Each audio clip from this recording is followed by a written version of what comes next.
Good morning from the French Alps. My name's Mike and I thought today we'd specifically have a look at next year's Etape course. So if you're one of the 16,000 that have entered next year's Etape, stick with me. If you're not one of the 16,000, maybe you want to have a click up here and have a look at our other content. When I saw the route of this Etape, I thought, wow, that's a big day out. 4,700 metres of climbing, 170 k's. If you've ridden the Marmot before, you probably know what you're in for. If you haven't ridden an event in the Alps before, you've got a long way to go before next July and a lot of training to do through the winter. So let's dive in and have a look at next year's Etape route. So leaving Briancon, it's a long slog up the Col du Lautaret. So there's a couple of ramps coming out of Briancon before you get onto the Lautaret road itself, but once you're on the Lautaret, the early part is like 1–2% all the way up through Chevalier. Quite often it's a headwind on this road, especially in the afternoon, but you're going to be riding it first thing in the morning, so hopefully it'll be clear and still. You can see from the profile of the climb that it's pretty much like a ski jump, so it's going to get progressively steeper the higher you get up the climb. Briancon is at 1,258 metres and you're climbing up the Lautaret to 2,055 metres. It's 27 kilometres up the Lautaret. Once you're through the ski resort of Chevalier, things do tend to ramp up a little bit. This is a wide road, it's a main road, and it's one of the highest cols that stays open all year round. At the summit of the Lautaret, you're at 2,055 metres and you'll come off the main road turning right onto the narrower road to the summit of the Col du Galibier. You've got another 8.6 kilometres of climbing to the summit of the Galibier. You're climbing another 560 metres, and as you reach the tunnel entrance, you'll see on the left that there's a monument to Henri de Grange, who was the creator of the Tour de France. At the tunnel entrance, you'll turn right to go over the col itself. Now this is the steepest part of the Galibier, and you'll be seeing 8 and 9% on your Garmin before you get to the summit at 2,642 metres. Now in the Marmot, they normally have a feed station at the top of the Galibier, but take into account that the Marmot has a field of maybe 7,500 maximum riders. The Etape, 16,000 riders, so it's probably not going to be practical to have the feed station in the small area at the summit. My initial thought would be that they'll put a feed station in just the other side of the summit, where you're back down after the tunnel where there is a little bit more space, but you'll need to keep an eye out on the Etape route profile and announcements to check out where that feed station is going to be. The Galibier is the high point of your day at 2,642 metres, and take care on the descent because the initial 2 kilometres is quite steep and it's also quite precipitous with no barriers at the edge of the road. As you get down to the exit from the Galibier tunnel, after an initial few short sharp bends, the road does widen out and you've got a clear view of the road ahead, so I would describe it as a non-technical descent, but there is a section further down as you get towards Plan Lachat where overshooting a bend would seriously ruin your day. Now at this point you will be concentrating on your descent, but if you do have a chance to look left, it's the memorial to Marco Pantani, and this is where he attacked going up the Galibier in his final Tour de France. Now when the event gets down to Valloire, there's a couple of routes through the village, but if it does go directly through the village centre, there's a section of cobbles, and now these are notorious for bottles flying everywhere, so do be aware of that as you come down through Valloire and specifically past Valloire Church. From Valloire it's a very steady climb up to the Telegraphe summit. It's only about 5 kilometres and it's a chance to reawaken your legs after the long descent off the Galibier.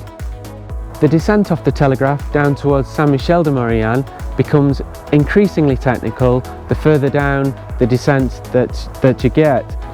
It's a lot more technical than the Galibier descent, and in 12 kilometres you're descending around about 800 metres. Now you've probably been refuelling on the descent, and as you get down to Saint-Michel, depending on where the feed station is, there is a water fountain just on the right here after the bridge.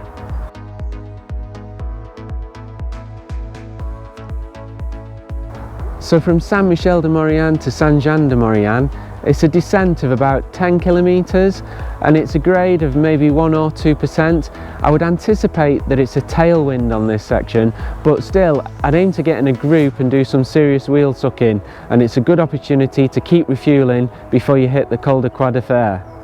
So down into Saint-Jean-de-Maurienne you've descended to the town, which is at a height of 570 metres, and it's time to start the Croix de Fer.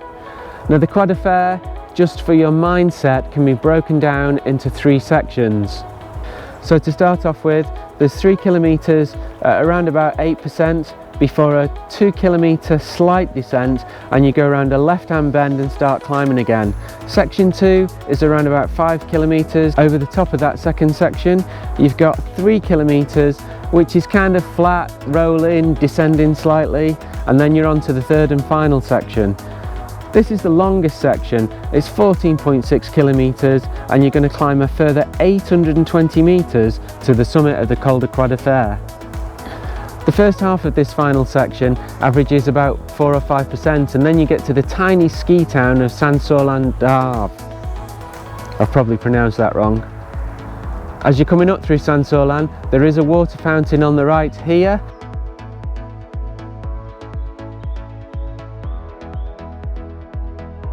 Once you exit the village, the road does ramp up quite steeply and it also narrows, so this is where the road is closed during the winter months, and towards the summit you're going to be seeing 8, 9, 10%. The Col de Croix de Fer summit is 2,064 metres, and you'll see the famous iron cross that gives the col its name just on the right hand side after the refuge. In the Etape etape in 2012 they did have a feed station at the top of the Croix de Fer, but it was seriously crowded. So onto the descent of the Croix de Fer. It's quite narrow, but it's non-technical and you have a wide open view of the road ahead. You'll go past the Col de Glandon junction, and as you wind down further you'll start to see the reservoir, which there is a slight rise just before you get to the reservoir, then it flattens out round the edge of the water before it starts to descend again through a couple of switchbacks.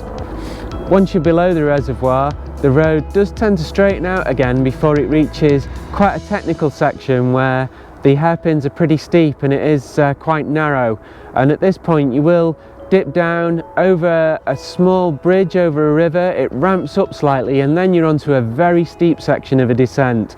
Now this is about 10, 11, 12%, and you're coming down super fast, and you need to take super care at this point because at the bottom of this there's a very tight kick right over another bridge before you start climbing again. So this short climb is only a couple of kilometres, although it does ramp up. It's probably 8-9%, and then it flattens out before you come into the village of La Rivière d'Alemont. As you come through the village there is an opportunity to fill your water bottles just on the left here. After the village it's another 5 kilometres of descending down to the bottom of the Croix de Fer. It's narrow but it's not technical. So there's a very short climb immediately after the bottom of the Croix de Fer, and then you drop down to another reservoir, which you'll go alongside the reservoir before turning right over the top of the dam and down into the village of Alemont. So you're now on the flat and it's the final run in to the bottom of Alpe D'Huez. You've got 12 kilometres to go and it's an opportunity to eat, drink and wheel suck. So you've made it this far and you've just got one more challenge. It's the climb of Alpe D'Huez.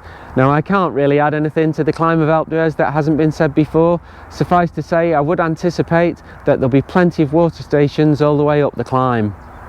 And to see the effects of what 4,800 metres of climbing does to you, you can have a look at my Marmot video by clicking the button just up to the right here.